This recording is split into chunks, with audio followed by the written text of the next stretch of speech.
የሚመጣው መቅሰፍት ከዓይን ጥቅሻ የፈጠረ ነው። ራሴን የለም፣ ወጋኝ የለም፣ ቆረጠኝ የለም። ጠብ በተኛበት ቅርት፣ በቆመበት ድፈት፣ ሳሎን ያለ መኝታ ቤት ያለ ሳሎን አይመጣም። ከዓይን ጥቅሻ የፈጠረ መቅሰፍት ይታዘዛል። ከቀኑ 4 ሰዓት ከሌሊቱ 4 ሰዓት ያነሳል። ነፍስ አባት የሌላችሁ እግዚአብሔር ይሁናችሁ። ነፍስ አባት ኖሯችሁ ንስሐ ያልገባችሁ ሥጋው ደግሞ ያልተቀበላችሁ እግዚአብሔር ይሁናችሁ። እሳት ገና ሰማይ የሚያወርድ በነፋስ አንዱ ባውሎ ነፋስ አንዱ በእሳት የሚነጠቁ ይመጣሉ። ምን ልትሆኑ?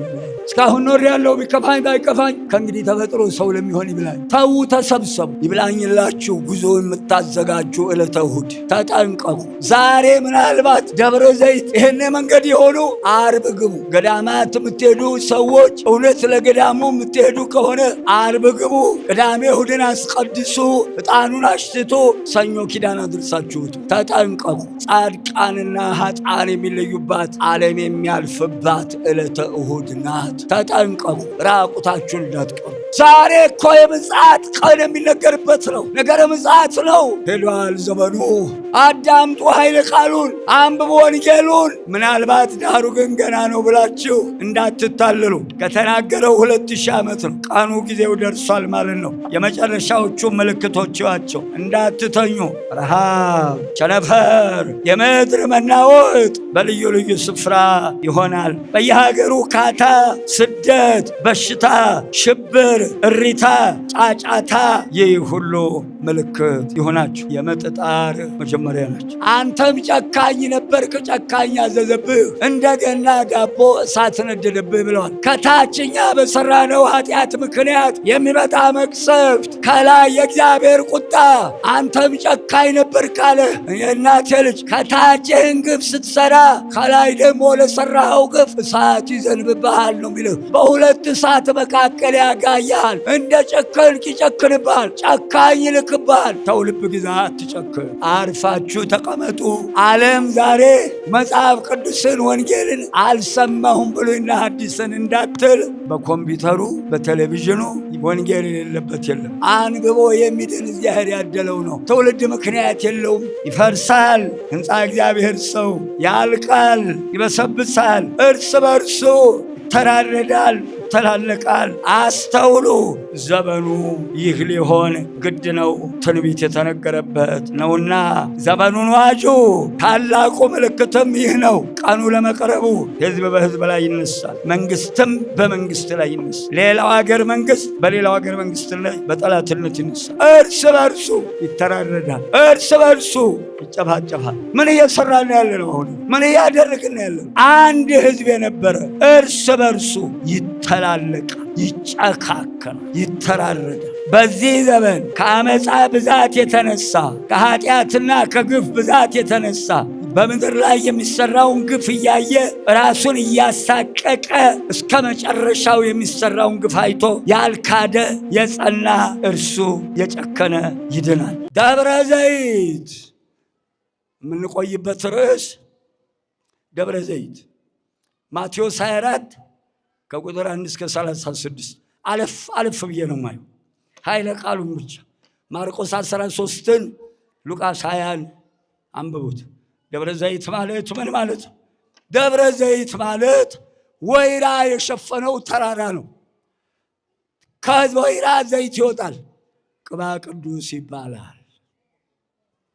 ቅባ ቅዱሱ በሕገ ኦሪቱ የነበሩ ካህናት ጸልየው ድውያን ፈውሰውበታል። ቅባ ሜሮንን መድኃኒታችን ኢየሱስ ክርስቶስ በግብፅ በረሃ ላብ አልቦት ላቡ በተጨመቀበት በለሳን እንደገና የቅዱስ ዮሴፍን ብትር ሰብሮ በናዝሬት ተክሎ ግብፅ የበቀለውም ናዝሬት የበቀለውም በለሳን አንድ አይነት ነው። የኦሪቱን ዘይት በቅባ ሜሮን ለውጦታል። ኃይሉ በእጁ የተከለውና ወዙ የፈሰሰበት ስለሚበልጥ ህመምተኞችን በሜሮን ማጥመቅና ሜሮን ነው የሚቀባው። ቅባ ቅዱስ ለህመምተኞች ሁለት ነገር ላይ እንጠቀማለን። ቀንዲል 7 ኤጲስቆጶሳት ወይ 7 ካህናት፣ ጸሎቱም ረጅም ነው። ቄደር ሃይማኖቱን ለውጦ ከሌላ ከአሕዛብ ሄዶ የተመለሰ የአሳማ ስጋ የበላ በየቡና ቤቱ የተልከሰከሰ ጾም የገደፈ ይነከርበት ቅባ ቅዱስ ወይራ ስለሚበቅልበት ደብረ ዘይት ተብሏል። እሱም ከባህር ወለል በላይ 75 ሜትር ከፍ ይላል። ነቢየ ልዑል ዳዊት በዚህ በደብረ ዘይት ልጁ አቤሴሎም ባሳደደው ጊዜ ምሕረትን ለመሻት ጸልዮበታል። ነቢየ ልዑል ሕዝቅኤል ስብሐተ እግዚአብሔር እንደሚደረስበት ይህ የዛሬው ዕለት እንደሚፈጸምበት ታይቶት ተናግሮታል። ትንቢት ጌታችን መድኃኒታችን ኢየሱስ ክርስቶስ ሲያስተምር እነሆ ሲንገላታ ውሎ ውሃ ጠማህ ና እንጀራ ብላ ና ግባ የሚለው የለም። እሱ ትምህርቱን ሲጨርስ ሁሉም ብትን። ዛሬም እኛ ስንጨርስ እኮ ዞር ብሎ የሚያየን የለም። የት ትገባለህ ወዴት የሚለው ብትን። ያ ብትን ጥለው ሲሄዱ ደብረ ዘይት ተራራ ሲጸልይ ያድርበት ነበረ። የእኛ ጌታ መድኃኔዓለም በሆሳዕና ዕለት በደብረ ዘይት አልፎበታል። መድኃኒታችን ኢየሱስ ክርስቶስ እንደገና በዕርገት ዕለት ደብረ ዘይት ተራራ ወስዷቸው አርጎበታል። የሌላ ምስጢር አልገባም። ከዚያ ቀጥሎ በዛሬው ዕለት ነገረ ምጽአቱን ለንጹሐን አባቶቻችን ብጥር አድርጎ አንጥሮ እቅጩን ነግሯቸዋል። ወፂኦ ጊዜ ኢየሱስ እምቤተ መቅደስ ሆረ ወቀርቦ አርዳኢሁ አርአይዎ ንድቀ ህንጻሁ ለቤተ መቅደስ። ጌታችን መድኃኒታችን ኢየሱስ ክርስቶስ እነሆ የእናቴ ልጅ ወደ ቤተ መቅደስ ወጥቶ ሄደ። ደቀ መዛሙርቱም ወደ መድኃኒታችን ኢየሱስ ክርስቶስ ቀርበው የቤተ መቅደሱን ነገር አሳዩት። ጠዋት ነበረ ጊዜው፣ ፀሐይ ወጥቶበት ቤተ መቅደሱ ሲያሸበርቅ አይተው እንዴት እንደሚያምር አየኸው አሉት።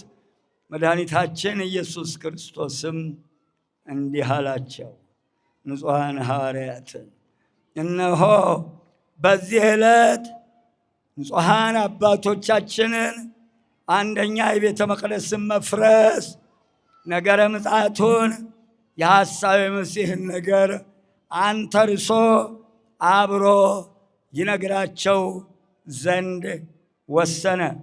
ወአብጽሐ እግዚእ ኢየሱስ መድኃኒታችን ኢየሱስ ክርስቶስም እነሆ ሲያንጸባርቅ አይተው እነሆ አሳይተውት እንዴት ይፈርሳል ይፈርሳል አላቸው።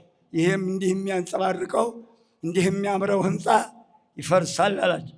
እንዴት ይፈርሳል ትላለህ አሉት። ወይቤሎሙ ትሬኑ ዘንተ ኩሎ አማን እብለክሙ ይትሐደግ ዘእብን ዲበ እብን ዘኢይትነሰት። ይህንን ሁሉ ታያላችሁ፣ ይህ ያስደንቃችኋል።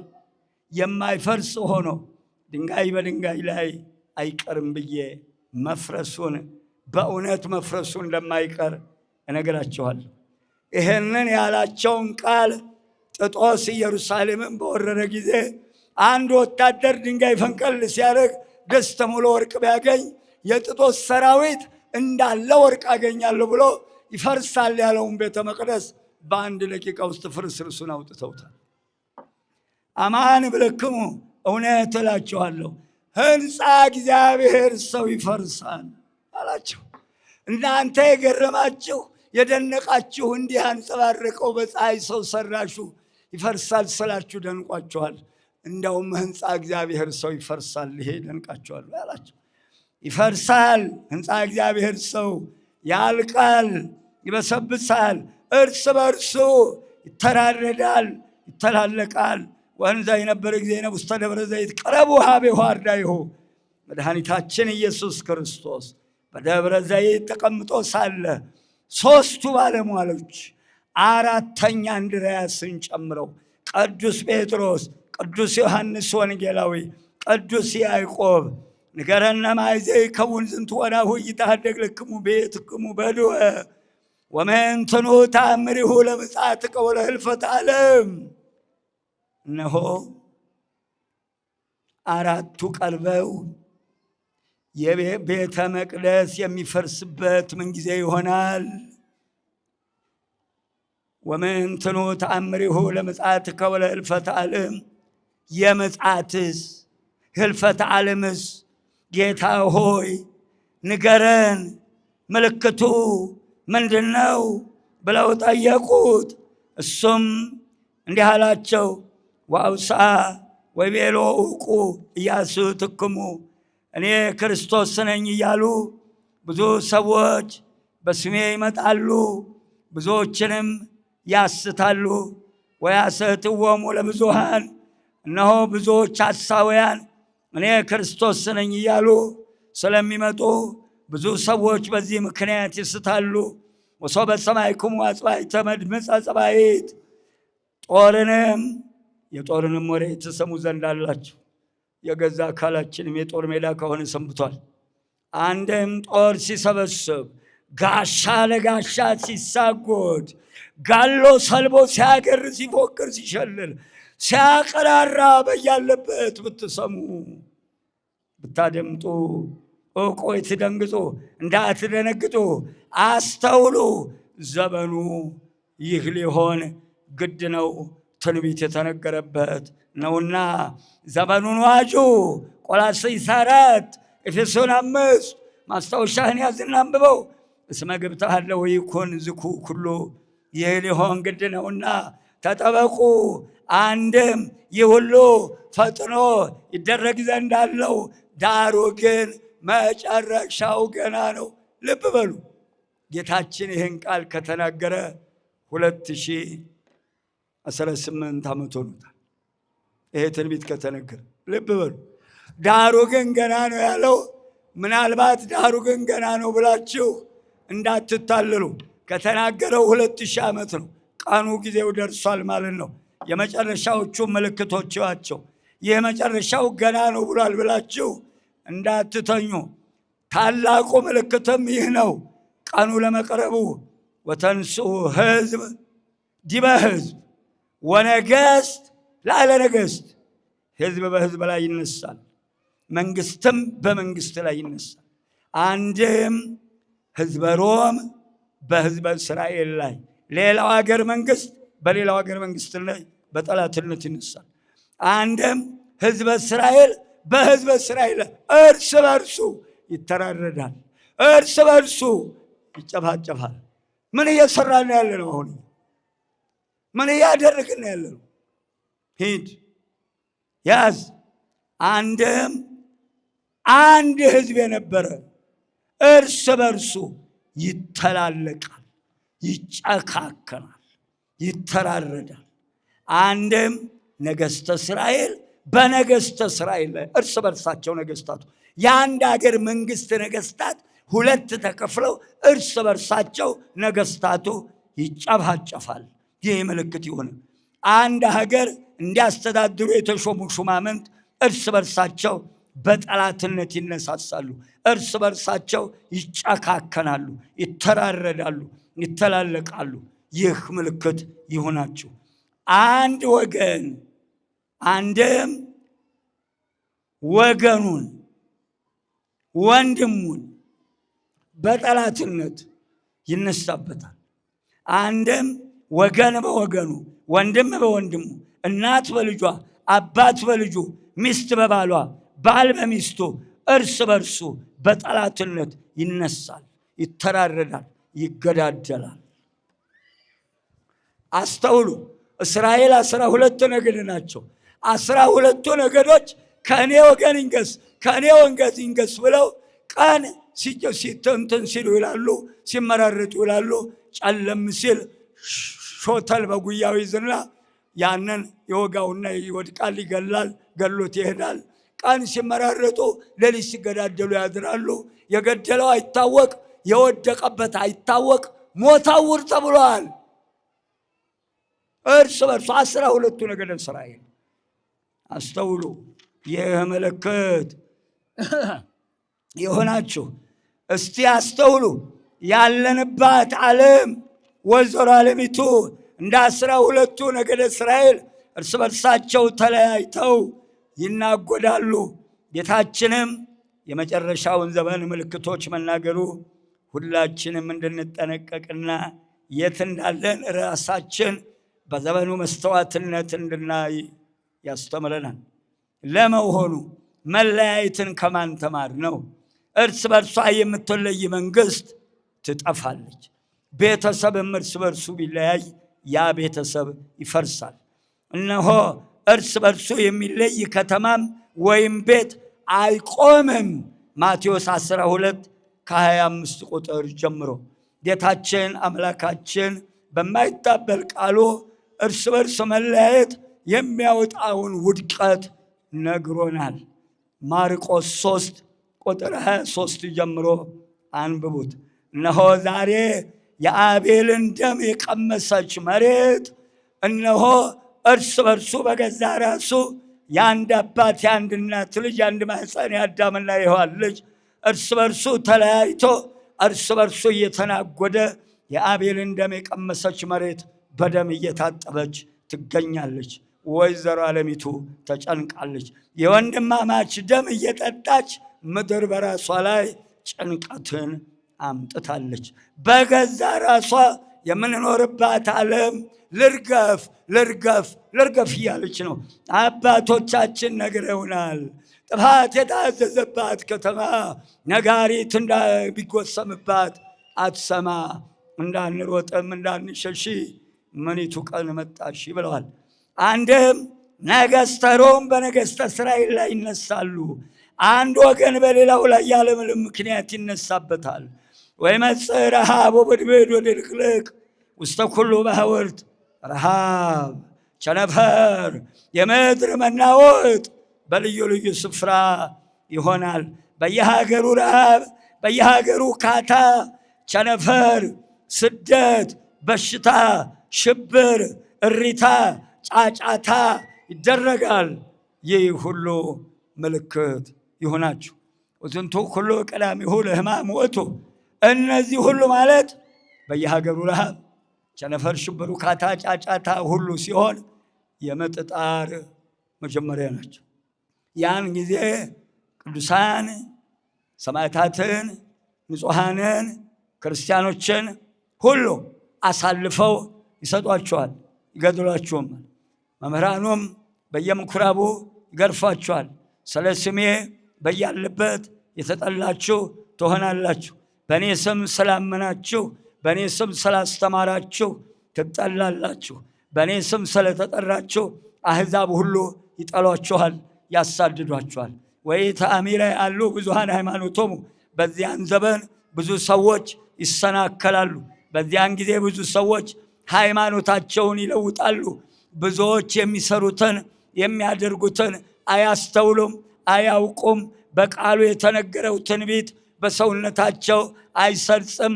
የግል ፍላጎታቸውንና ስሜታቸውን ለማርካት ብልጣብልጦች በፈለሰፉት የቡድን አይነት ወይም የእምነት አይነት ውስጥ ይሰገሰጋሉ፣ እየሄዱ ይመሰጋሉ። ይህንን የተናገረውን ቃል አያስተውሉም። ብዙዎች ወደ ሌላ እምነት እየሄዱ የሚገቡት በዚህ ትንቢት ቃል መሰረት መሆኑን ልብ ይሏል። ሃይማኖት አንዲት ናት፣ ቅርንጫፍ የላትም። ሚስቶች፣ እግዚአብሔሮች፣ መላሶች፣ ልቦች፣ ባሎች፣ አዎ የእናቴ ልጅ፣ አዎ ሚስቶች ሃይማኖቶች አይባሉም፣ አይበዙም፣ ቅርንጫፍ የላቸውም። ሁሉም አንዳንድ ናቸው። ይሄን የማያስተውሉ ሰዎች እዚያም እዚያም ሲሉ እንደወጡ ይቀራሉ። አዎ ወብዙሃን ሐሳውያን ነቢያት ይመጹ፣ ብዙ ሐሰተኞች ነቢያት ይመጣሉ። እስከ ዛሬ ያልተደረገ ድንቅ ታምራት የሚሰሩ፣ ሙት እስከ ማስነሳት የሚደርሱ ድንቅ ታምራት የሚያደርጉ፣ ፍጹምነት ደረጃውን የደረሰውን እስከሚያስቱ ድረስ ታላላቅ ድንቅ ታምራት ይሰራሉ። እነሆ በእነዚህ ሰዎች ምክንያት ብዙዎች ይሰናከላሉ ይላል። አርፋችሁ ተቀመጡ። እዚህ ቦታ የፈለቀ፣ እዚህ ቦታ ይሄ ሆነ፣ እዚህ ቦታ እንዲህ ተደረገ። አዎ ያደርጋል። እዚያ አርፈ ቁጭ። እደጃችሁ ባሉ ካህናት፣ ሹመታቸው የተረጋገጠላቸው እውነተኞች ካህናት ንጹሐን አባቶቻችን ሾመው ያገልግሏችሁ ብለው በሰጧችሁ ካህናት፣ እደጃችሁ ባሉ ካህናት በአበነፍሶቻችሁ በሰጣቸው ስልጣን ተጠቀሙ። የትም ቦታ እንዳትወጡ እግዚአብሔር ይጠብቃችሁ። በዚህ ዘመን ወዘሳ ዝለፈ ትዕግሥቶ ውእቱ ይድህን። ከአመፃ ብዛት የተነሳ ከኃጢአትና ከግፍ ብዛት የተነሳ በምድር ላይ የሚሰራውን ግፍ እያየ ራሱን እያሳቀቀ እስከ መጨረሻው የሚሰራውን ግፍ አይቶ ያልካደ የጸና እርሱ ይድናል። እርሱ የጨከነ ይድናል። ወገኖቼ እግዚአብሔር የሌለ እንዳይመስላችሁ። በትንቢቱ ስለተነገረ አስቀድሞ ጨካኞች ሰዎች፣ ግፈኞች እንደሚፈጠሩ ራሱ የተናገረው ቃል እየተፈጸመ ስላለ ለምን ይሄ ሲፈጸም እግዚአብሔር ዝም አለ ብላችሁ የለም እንዴ ብላችሁ መጠራጠር ደረጃ እንዳትደርሱ። አንተም ጨካኝ ነበርክ፣ ጨካኝ አዘዘብህ፣ እንደገና ዳቦ እሳት ነደደብህ ብለዋል እናቶቼ። ልጠይቃችሁ እስቲ መቼም ወይዘሮ ስንዱ ወይዘሮ እንከን የለሽ፣ አቻም የለሽ፣ ወይዘሮ አቻም የለሽ፣ ኧረ ዳርም የለሽ። የእናቴ ልጅ የገና ዳቦ ከየትና ከየት ነው? ቶሎ በሏ። ከላይና ከታች፣ ከላይና ከታች። ከታችኛ በሰራነው ኃጢአት ምክንያት የሚመጣ መቅሰፍት፣ ከላይ የእግዚአብሔር ቁጣ። አንተም ጨካኝ ነበር ካለ የእናቴ ልጅ ከታችህን ግፍ ስትሰራ ከላይ ደግሞ ለሰራኸው ግፍ እሳት ይዘንብብሃል ነው የሚለው። በሁለት እሳት መካከል ያጋያሃል። እንደ ጨከንክ ይጨክንብሃል፣ ጨካኝ ይልክብሃል። ተው ልብ ግዛ፣ አትጨክን። ከመጨካከን ይሰውረን እያላችሁ ጸልዩ። ከመጨካከን ይሰውረን። አሜን የሚል የለም እኮ ጌራ ያጠናሻንቻ ከሐሰት ብዛት ከኃጢአት ብዛት የተነሳ የብዙ ሰዎች ፍቅር ትቀዘቅዛለች። እነሆ ሃይማኖታቸውን ይለውጣሉ። ብዙ ሰዎች ፍቅራቸው ይቀዘቅዛል። ብዙ ሰዎች ምግባራቸውን የቀደመ በጎ ስራቸውን ይተዋሉ። ልብ አድርጉ፣ ወደ ኋላ ይመለሳሉ። ያዝ ወይሰበክ ወንጌል መንግሥት ውስተ ኩሉ ዓለም። ይህ የመንግሥት ወንጌል በመላው ዓለም ይሰበካል። ዛሬ በሞባይሉ፣ በቴሌቪዥኑ፣ በኮምፒውተሩ የእናቴ ልጅ ይህ ሕገ ወንጌል በዓለም ላይ እስካሁን በልዩ ልዩ ቋንቋ በመተርጎም ከፍተኛውን ቦታ የያዘ መጽሐፍ ቅዱስ ነው። ዓለም ዛሬ መጽሐፍ ቅዱስን ወንጌልን አልሰማሁም ብሉይና ሐዲስን እንዳትል በኮምፒውተሩ፣ በቴሌቪዥኑ በልዩ ልዩ ቋንቋ ተተርጉሞ ወንጌል የሌለበት የለም። ወንጌላችን እናንተናም ቤት እናንተኔም ቤት ይገኛል። ዛሬ ወንጌሉ አንብቦ የሚድን እግዚአብሔር ያደለው ነው። ስለዚህ እግዚአብሔር በቋንቋም ከፍተኛ ደረጃ ቦታን ይዟል። ትውልድ ምክንያት የለውም። በሞባይሉ በኮምፒውተሩ እናንተናም ጋር እናንተኔም ጋር ገብቷል። ምክንያት የለንም። እነሆ ወንጌሉ እንደዚህ መሰበኩ ይህ የመጨረሻው ምልክት ነው አለ የኔ ጌታ። ከመ ይኩን ስማ በላዕለ አሕዛብ፣ ባመኑትም ባላመኑትም ቤት ለመፈራረጃ ይሆንባቸው ዘንድ ይህ የመንግሥት ወንጌል ይሰበካል። በዚህን ጊዜ መጨረሻው ይመጣል። እንግዲህ በነቢየ ልዑል ዳንኤል የተባለውን የጥፋት ርኩሰት ቆሞ ስታዩ አንባቢው ያስተውል። ትንቢተ ዳንኤል 11 ቁጥር 31 ልብ በሉ። እዚህ ጋር ከኔ ጋር ሆኖ ወዘሮሙ ይትነሱ እምኔሆሙ ያርኩሱ መቅደሰ። ከነዚህ ጋር 3 ሰራዊት አሉ። መቅደሱን ግንቡን ያረክሳሉ፣ የዘወትር መሥዋዕቱን ያስቀራሉ፣ የጥፋት ርኩሰት ያቆማሉ፣ መቅደስ ሰውነታቸውን ያረክሳሉ። ልብ በሉ እዚህ ጋር አንደኛ መቅደስ ሰውነታቸውን በድፍረት ኃጢአት ያለ ስርዓት ንጽሕና ድንግልናቸውን በማጉደፍ በድፍረት ማህፀን በመዝጋት ድንግልናቸውን በማጥፋት በድፍረት የእናቴ ልጅ ወንድም ወደ እህቱ ይሄዳል፣ አባት ወደ ልጁ ይገባል፣ ወንድም ወደ እህቱ ይገባል። እህትማማች ወደ አንድ ሴት አንድ ወንድ ይገባሉ። ወንድማማች ወደ አንድ ሴት ይገባሉ። አባትና ልጅ ወደ አንድ ሴት ይገባሉ።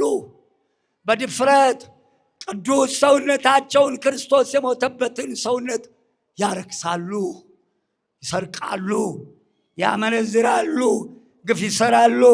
ትንቢተ ሕዝቅኤል 22 ምዕራፍን አንብቡት። ጽንስ ያስወርዳሉ፣ ደም ያፈሳሉ። የእናቴ ልጅ በገዛ ራሳቸው መቃብያን ካልዕ ምዕራፍ 1 ጽንስ ያስወረዱ ሰዎች ሄኖክ 19 ቁጥር 27ና 28 ጽንስ ያስወረዱ ማኅፀን የዘጉ በጤፍ አሸዋ በወተት ውሃ የሚጨምሩ እንዲህ አድርገው ኃጢአትና ግፍ እየሰሩ በጭካኔ መቅደስ ሰውነታቸውን ያረክሳሉ። እንደገና የቤተ መቅደሱን አሰራር አበላሽተውታል። በዚህ ዘመን የሚሰሩ መቅደሶች መቅደስ ቅድስት ቅኔ ማህሌት አይደለም፣ አፍርሰውታል ስርዓቱን። በሕገ ኦሪቱ መድኃኔዓለም ልዑል እግዚአብሔር ሙሴ ቃሌን ጠብቅ፣ በቃሌ ላይ ምንም እንዳትጨምር፣ ምንም እንዳትቀንስ፣ እንደማሳይህ እንደ ማደሪያው ምሳሌ አድርገህ ስራ መቅደሴን። ዘጸአት 25 8ና 9 የታደለ ሙሴ እነሆ ድንኳኗን ቅድስተ ቅዱሳን መቅደስ ደብተራ ኦሪት 3 አልጎ ሰራት። ድንኳኗን አንቲ ውእቱ ደብተራ ዘቀዳሚት አንድምታ ውዳሴ ማርያም። እንደገና በቃል ለሙሴ እንደማሳይ ስራ ያለውን በፊልጵስዩስ ሰኔ 20 ስንክሳር አንብቡት። እነሆ ቅዳሴ ማርያም ክፍል 3 አንብቡት። ሐዋርያትን በደመና ሰብስቦ 3 ድንጋይ አምጥቶ መቅደስ ቅድስት ቅኔ ማህሌት አልጎ መቅደስ ህንፃ ቤተ ክርስቲያን አሰራር ስርዓተ ቤተ ክርስቲያን ሁለቱን አስተምሮ በሰሩት ቤተ መቅደስ ሐዋርያት ራሱ ቀድሶ እመቤታችንን መቅደስ አልጎ ለ3ኛ ጊዜ ሐዋርያትን አቁርቦ አድርጓል። መቅደሱን ያረክሳሉ፣ ስርዓቱን ያፈርሳሉ አለ። ዛሬ የሚሰሩ አብያተ ክርስቲያናት ማርገፉ የለም። እንግዲህ መርገፍ ነዋ። ጤናው ረግፏል፣ ሰላሙ ረግፏል፣ በረከቱ ረግፏል፣ ፍቅሩ ረግፏል። ማርገፉ የለም። ጉልላቱ ላይ የነበረች መሶበ ወርቅ እመቤታችን አውርደዋታል። መስቀሉ ስር የነበረች የጉልላቱ መርገፍ ትርጉሙ ሌላ፣ ዙሪያውን ያለ መርገፍ ትርጉሙ ሌላ። አንድምታ ወንጌል አፍርሰውታል። አሁን ውስጥ ስርዓት ነው የቀላቸው። ቀስ እያሉ እየገቡ ነው። በአትሮኑሱ ጀምረውታል፣ በመስቀሉ ጀምረውታል፣ በስዕሉ ጀምረውታል፣ በምንጣፉ ጀምረውታል። የእናቴ ልጅ ተያይዘን እንጥፋ። መድኃኔዓለም ይለየን፣ በሚለየው መንገዱ ይለይ። ቀልደውበታል ቤተ መቅደሱን። የጥፋት ርኩሰት ያቆማሉ። ያዝ የጥፋት ርኩሰት ያቆማሉ። ዘዳግም 27 ቁጥር 15 በእግዚአብሔር ዘንድ የተጠላ በሰው እጅ ሥራ የተቀረጸ በሰው እጅ የተሰራ ቀልጦ የተሰራ ምስል የሚያደርግ እርጉም ይሁን። ዘዳግም 27 ቁጥር 28 በጀሶ በሲሚንቶ በፕላስቲክ እየሰሩ በየቤተ ክርስቲያኑ በር ላይ ሐውልት እያቆሙ ነው። በእግዚአብሔር ቤተ መቅደስ ምንም አይነት ሐውልት አታቁም ይላል። አቁመውባታል። የጥፋት ርኩሰት ያቆማሉ። ትንቢቱ ተፈጽሟል። እየው ቦሌ መድኃኔዓለም፣ እየው ጎፋ ገብርኤል፣ እየው ጎላ ሚካኤል አቁመውበታል። በጀንቶ በሲሚንቶ ተክለው ላይ ሥላሴ ላይ ከላይ ያ ሁሉ ጣዖት ተደርድሮ ከታይ ታቦት ገብቷል። ፈረደ እግዚአብሔር። ጠቅላላ ከነቤተ መልክናው እንዳሉ ሙሉውን አውጥቶ ምድረ በዳ የጣላቸው። አልተናገሩባትም፣ ናቋት። የናቋትን አውጥቶ ጣላቸው። እችም ቤተ መቅደስ የሚያከብሯትን እንጂ የእናቴ ልጅ የማያከብሩትን ዋጋቸውን መስጠት አውጥታ መጣል ትችልባታለች። ያከበሯት ይከብራሉ። ምንድነው ያለው? ኤሊን ምንድነው ያለው? ኤሊ ስለምን ቁርባኔን ናቃችሁ? ስለምን ቤተ መቅደሴን አቃልላችሁ? አባቶቻችሁ የተቀበሩበትን መቅደሴን ለምን ናቃችሁ? የናቁኝ ይናቃሉ፣ ያከበሩኝ ይከበራሉ። ይህ አይሆንልኝም። ሁለቱ ልጆች መቅደሴን የደፈሩ በአንድ ቀን ይሞታሉ። ዓይንህን እርጅና አያፈዘውም፣ የልጅ ሐዘን ዓይንህን ያፈዘዋል። የልጅ ሐዘን ዓይንህን ያፈዘዋል። በዘመንህ ሽማግሌ አይኖርም። እነሆ ልጆች በወጣትነት ዘመናቸው ይቀሰፋሉ። ዓይንህን የሚያፈዘው የልጅ ሐዘን ነው። ለራሴ እንደ ልቤ የሆነልኝ ካህን አስነሳለሁ፣ በቀባሁት ፊት ይሄዳል። እንዲህ አይሆንልኝም። ቤተ መቅደሱን የደፈሩ ሰዎች መጨረሻ አያምርም። እንዲህ አድርገው በሶስት ነገር መቅደሴን ያረክሳሉ። ይህ ምልክት ይሁን። በመቅደሴ የጥፋት ርኩሰት ያቆማሉ፣ ምስጢሬን ይገልጻሉ፣ ስርዓቴን ያፈርሳሉ። ይህ ምልክት ይሁን። ድሮ 4 መጋረጃ ነበራት ቤተ መቅደሷ፣ በ4ቱ ኪሩብ ምሳሌ። መጋረጃው ለምሳሌ አባቶቻችን ሲቀድሱ ቦታ አለው፣ መጋረጃው ይወርዳል። በሴቶች በኩል ያለው መጋረጃ ይወርዳል። በወንዶቹ በቅኔ ማህሌቱ ቀኝ ያለው መጋረጃ ይወርዳል። በወንዶቹ ግራ መጋረጃ አለ፣ ክህነት የሌለው አይገልጽም። በሴቶቹ ቀኝ መጋረጃ አለ፣ ክህነት የሌለው አይገልጽም። ሁሉም በተመስጦ ሴቶች በሴቶች ቦታ፣ ወንዱ በወንድ ቦታ፣ ካህናት በቦታቸው፣ በምዕራብ ያሉ በቅኔ ማህሌቱ፣ በምስራቅ በሁለቱ መጋረጃ መሃል ክህነት ያላቸው በምስጢር የሚያስቀድሱበት ስርዓት ሁሉ ፈርሷል። አዎ ቤተ መቅደሴን ያፈረሰውን አፈርሰዋለሁ ነው ያለው። ስርዓቱን ያፈረሱትን ሁሉ ያፈራርሳቸዋል። መከራው ያልቅበት፣ ምህረቱ ያልቅበት። ይህ ምልክት ይሁናችሁ። እዩት፣ መሐንዲሶች የሆናችሁ ሁሉ ይህቺ ስርዓት አንዷ ብትጎል እጅህን እንዳታገባች። መቅደስ፣ ቅድስት፣ ቅኔ ማህሌት፣ ጉልላቷ፣ መሶበ ወርቅ፣ መስቀል፣ መርገፍ፣ ዙሪያው ጠቅላላ የቅኔ ማህሌቱ፣ የመቅደሱ የቅድስቱ ጣራ ሙሉውን ዙሪያ መርገፍ፣ ሰብአ ሰገል፣ እመቤታችን፣ የግብፅ ስደት፣ ዘካርያስ፣ ራሔል አንድምታ አለው። ዝም ብለው ያደረጉት አይደለም። አንድምታውን ሁሉ አፈራርሰውታል። ያፈራርሰው የለም። ጠብቅ። ሰይፍ ነው እንግዲህ ወዳ ሌላ ምን ነገር አለ? ለመከራ እኮ አይገደሙም። መቅደሴን ያፈርሳሉ። ይህንን አስተውሉ። ይህ በሆነ ጊዜ በደጅ ቆሜአለሁ። ከሰገነት የወጣው ከምድር ቤት ያለ ወደ ላይ አይበል፣ ከእርሻ ያለ ወደ ኋላ አይመለስ። መቅሰፍቱ እቺ ጭፍን ዓይናችን የሚመጣው መቅሰፍት ከዓይን ጥቅሻ የፈጠነ ነው። ራሴን የለም፣ ወጋኝ የለም፣ ቆረጠኝ የለም። ጠብ በተኛበት ቅርት፣ በቆመበት ድፈት፣ በሄደበት ሳሎን ያለ መኝታ ቤት ያለ ሳሎን አይመጣም። ከዓይን ጥቅሻ የፈጠነ መቅሰፍት ይታዘዛል። ይህ ምልክት ይሆናችሁ የእናቴ ልጅ። ከዚህ በኋላ ይህን ከተናገረ በኋላ ልብ ያላችሁ ወደ ተራራ ሽሹ፣ ሽሽታችሁ በሰንበት እንዳይሆን ተጠንቀቁ። ልብ አድርጓት። ሽሽታችሁ በሰንበት። እቺ እሑድ መንገድ አይኬድባትም። ሰንበት አላት። አመጣጡ እሑድን አይለቅም ጌታ ምጽአትን። እነሆ በዚያች በምጽአት ቀን ንስሐ ልግባ፣ የተጣላሁትን ልታረቅ፣ የበደልኩን ልሳል አይቻልም። በሰንበት ወዴትም አይኬድም። በክረምት እንዳይሆን አለ ጌታ የሚመጣበት ቀን ንስሐ ለገቡ፣ በቃሉ ታንጸው ለኖሩ፣ ቤቱን ላከበራቸው፣ ቅዱሳንን ለተማጸሉ ያ ቀን መስከረም ጠባ፣ ፀሐይ ወጣ። የእናቴ ልጅ በሰገነት ያለ አይውረድ፣ በእርሻ ያለ ወደ ኋላ አይመለስ። መቅሰፍቱ ከባድ ነውና በዚያን ዘመን ለእርጉዞችና ለሚያጠቡ ወዮላቸው። እርጉዞች የእናቴ ልጅ ስደት ነው፣ ጊዜው መከራ ነው፣ ጦርነት ነው። ነፍሰ ጡሮች ሲሰደዱ በመንገድ ቢመጣ ሚጡ ይወልዱታል።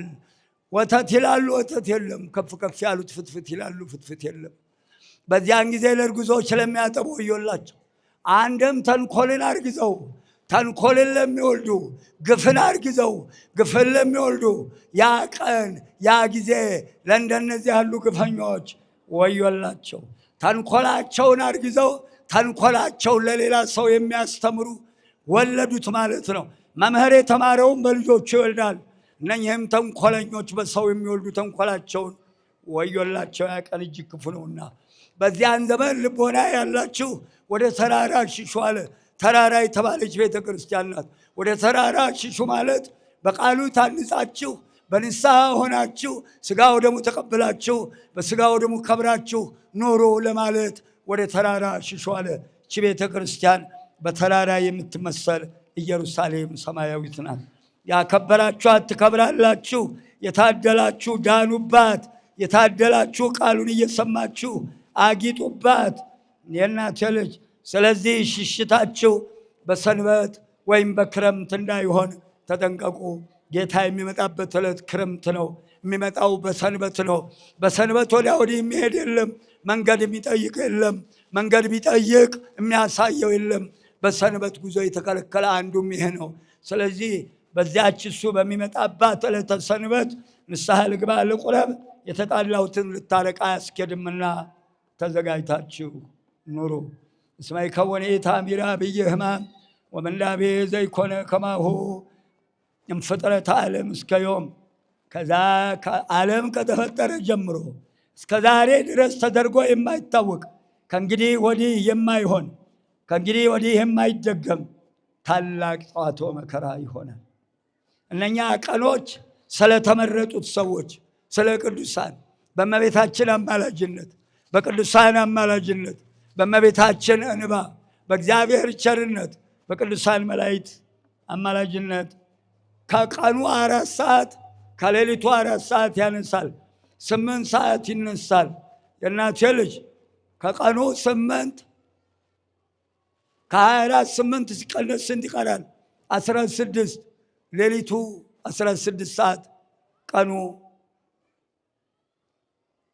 8 ሰዓት ሌሊቱ 8 ሰዓት 24 ሰዓት ቀርቷል አላላችሁም ወይ? ነጋ እንዲ በስመ አብ ወልድ ምን ጊዜ ነጋ ሳላውቀው ምን ጊዜ መሽ አላላችሁም? ስለ ቅዱሳን ጸሎት እነኛን ክፎችን ከመሬት ለመጥረግ የቅዱሳኖቹ የንጹሃኖቹን ጭንቁን አስወግዶ በጎ ቀን ለማምጣት ስለ ክፎቹ በበጎቹ ምክንያት ቀኑን ያሳጥረዋል ይላል። ያሳጥርልን መከራችንን መድኃኔ ዓለም ክርስቶስ እንዳዘና ያስቀረን። በዚያን ሰዓት በዚያ በጽኑ መከራ ብዙዎች መሞትን ይመኛሉ። ከባህር ይጠርቃል። ውሃውን ሲጠጣ ሲተፋ ሲንፈራፈር ይከርማል እንጂ ነፍሱ አትወጣም። ቢታነቅ እዛው ገመዱ ላይ ሲንፈራገጥ ይከርማታል እንጂ ነፍሱ ከስጋው አትለይም። ሞትን አሰናብተዋለሁ ይላል። እነኛ ክፎች በዚያ በስቃይ በመከራ ፍዳቸውን ይጠብሳሉ። ተው ደግ ስራ ይሻላል። ተው እናቴ ልጅ ተው እንመለስ። ስለዚህ በዚያን ጊዜ ሞት አይገኝም።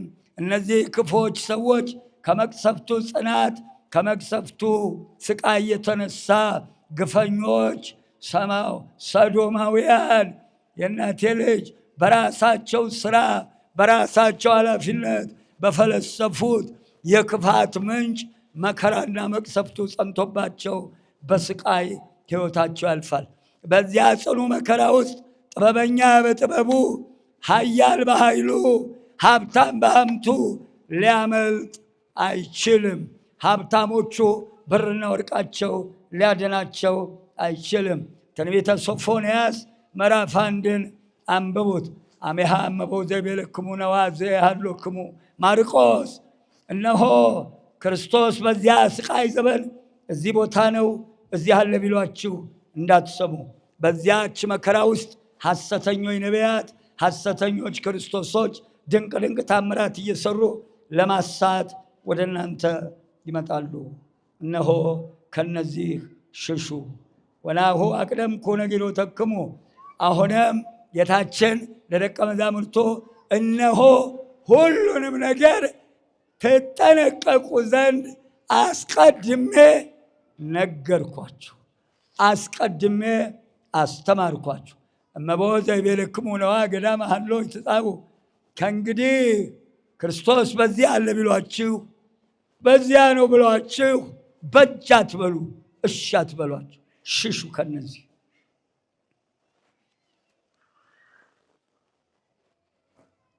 ከዚያም ሀባህሎ ገደላ ይትጋቡ አንሰርት፣ በደህን ባለበት አሞሮች ይሰበሰባል። እናንተም እኔ ባለሁበት ትሰበሰባላችሁ። ንጹሐን ሐዋርያትን አንስርት አላቸው፣ ተመስጦ አላቸውና። ንስር ከባድ ነው። የትና የት ርቀት ሆኖ ጤፍን ማየት ይችላል። መሬት የእግዚአብሔር ስጦታ ነው። ንጹሐን አባቶቻችንም ከወይነ ሰዓት የደረሱ አባቶቻችን ሰባቱ ሰማይ ጽርሐ አርያም ዓይናቸው አልፎ እንደ ብፁዕ አባታችን አቡነ ተክለ ሃይማኖት ያሉ የሥላሴን ዙፋን ያዩ ነበር። እግዚአብሔር አምላክ የአባታችን የአቡነ ተክለ ሃይማኖት አምላክ ልመናችንን ይሰሙ። በዚያን ጊዜ ፀሐይ፣ በዚያ ወራት ፀሐይ ይጨልማል፣ ጨረቃ ብርሃንን አትሰጥም፣ ከዋክብት ይረግፋሉ። ፀሐይ ይጨልማል ሲል ፀሐይ ያለው ነገስታቱን፣ ካህናቱን፣ መሳፍንቱን፣ መኳንንት ፀሐይ አላቸው። ፀሐይ የእናቴ ልጅ የፀሐይ ብርሃን ጨረቃ ላይ ሲያልፍ ጨረቃ ታበራለች። ነገስታቱ መሳፍንቱን መኳንንቱን ይሾማሉ። መሳፍንቱ መኳንንቱ ከታች ያሉትን ይሾማሉ። ፀሐይ ያለው ከላይ ያሉትን፣ ጨረቃ ያለው በተዋረድ ያሉትን፣ ከዋክብት ያለው ሰራዊታቸውን። እነሆ ፀሐይ ትጨልማለች ሲል በድንገት በዚህ ዘመን ያሉ ነገስታት ሳያስቡት የህይወታቸውን ማለፍ፣ የቤተ መንግስታቸው መፍረስ፣ የመንግስታቸው መበተን መናገር ነው። ጨረቃ ያለው አንድም አህዛብን ነው። አህዛብ በምድር ይበዛሉ። አህዛብ ጨረቃ ብርሃኗ መሬትን እንዲሸፍን፣ አህዛብ ብዛታቸው ምድርን ይሸፍናል፣ ኃጢአታቸው ምድርን ይሸፍናል። ይጨልማል ሲል ሳይታሰብ በድንገት ጥፋታቸውን መናገር ነው። አህዛብን ባላሰቡት ሰዓት ይጠፋል። ከዋክብት ይወድቃሉ ያለው ያዘጋጇቸው ሰራዊት ሳያስቡት መበተናቸውን፣ መደምሰሳቸውን፣ መጥፋታቸውን መናገር ነው። ከዋክብት ይወድቃሉ ሲል በተዋረድ የእናቴ ልጅ አስተውሉ። እግዚአብሔር ልዑል ከእኛ ጋር ይሆን። እነሆ በዚህ መሃል እንዳለ ራእየ ዮሐንስ 8 ምዕራፍ ላይ እነሆ ከዋክብት ይወድቃሉ ሲል ራእየ ዮሐንስን አንብቡት። እነሆ ወስሙ ለውእቱ ኮከብ ጉስታር፣ የወደቀው ኮከብ ስሙ ሬቶ ይባላል። አንድም ይህ ሬቶ እሬት ለምሳሌ ምሬቱን ቀስ ብሎ ወደ ንጹሕ ውሃ ያስተላልፋል። ይህ ሬቶ የተባለው አጋንንት በራሱ ጥበብ በራሱ ኃይል መርዙን ወደ ሰው ይረጭና የሰውየውን ሕይወቱን መራራ ያደርገዋል። አንድም ይህ የወደቀው ኮከብ ዲያብሎስ ነው። እብስትዮን ይባላል። እብስትዮንም ማለት ሕግ የሚለውጥ ማለት ነው። ዛሬ ዓለም በራሱ ፈቃድ የተፈጥሮንም ሕግ ለውጦ አንድ አይነት ጾታ ብሎ ግብረ ሰዶም ፈጽሞ እንደቀለጠ ሕግ የሚለውጥ ብሏል። ዛሬ ዓለም ብዙ አይነት ሕግ እየለወጠ እርስ በርሱ ሲናጎድ ሲቀልጥ እናየዋለን። ይህ አጋንንት ወደ መሬት ወድቆ በተጠመቁትም ባልተጠመቁትም ላይ ወረደ። የራሱን ስራ አሰራቸው። በዚህን ጊዜ እሱ እነሱ ላይ ሆኖ ሕይወታቸውን አምርሮ ሕግ አስለውጦ አእምሯቸውን ለውጦ ባሰራቸው ክፉ ስራ ምክንያት በምድር ላይ ከእግዚአብሔር ዘንድ ግፉ ይበዛልና መቅሰፍትና መዓት መውረዱን መናገር ነው። ልዑል እግዚአብሔር ከዚህ መዓትና መቅሰፍት ያውጣ። እግዚአብሔር ከኛ ጋር ይሁን። በመጨረሻም ስርዓቴን ያፈርሳሉ፣ ምስጢሬን ይገልጻሉ። እነሆ ይህ ሲሆን ጊዜው የመጨረሻ እንደቀረበ እወቁ። ፀሐይም በድንገት ትጨልማለች ሆኗል። ጨረቃም ሆኗል። ከዋክብት በአሁኑ ሰዓት እየወደቁ ነው። ይህን ሁሉ ስታዩ በደጅ መቆሜን እወቁ። ከዚያም የእናቴ ልጅ ወእምበለስ አእምሩ አምሳሊሁ፣ እነሆ የመጨረሻው በለስ በለመለመች ጊዜ በደጅ ቆሜያለሁ። በለስ ያለው ቤተ እስራኤልን። እነሆ በለስ በለመለመች ጊዜ ሲል በለስ ስትለመልም ፍሬም ታፈራለች፣ ግንዷ ያድጋል፣ ቅርንጫፍ ትጨምራለች፣ ፍሬ ታፈራለች። ጥላዋ መሬትን ይሸፍናል። ምን ማለት ነው? በለስ ያለው ቤተ እስራኤልን ነው ብለናል። ፍሬ ማፍራቷ መንግስት መስርታ ባንዲራ ቁማ በዓለም ላይ መታወቅ ስትጀምር፣ ፍሬው እንዲጨምር፣ ቅርንጫፉ እንዲጨምር፣ በዓለም ላይ ህዝቦቿን ሰብስባ ህዝቦቿን ችላ የሚፈለገውን አድርጋ ማስተዳደር ጀምራ ቁጥሯ እየጨመረ በዓለም ላይ እየታወቀች በሄደች ጊዜ በደጅ ቆሜያለሁ። ልባሉ አንድም ነገረ ምጽአቱን ከበለስ ተማሩ። ጫፏ ሲለሰልስ ቅጠሏ ሲያቆጠቆጥ በደጅ መቆሜን እወቁ። አንድም በለስ የለመለመ አጽቅ ያወጣ እንደሆነ መከር እንደደረሰ ታውቃላችሁ። በጋ እንደደረሰ ታውቃላችሁ። በጋ የአጨዳ የውቂያ ገለባና ምርቱ የሚለይበት፣ አውድማው የሚለቀለቅበት፣ ጎተራው ተከፍቶ ምርት ወደ ጎተራ የሚገባበት ነው። በጋ ያለው ምጽአቱን ነው።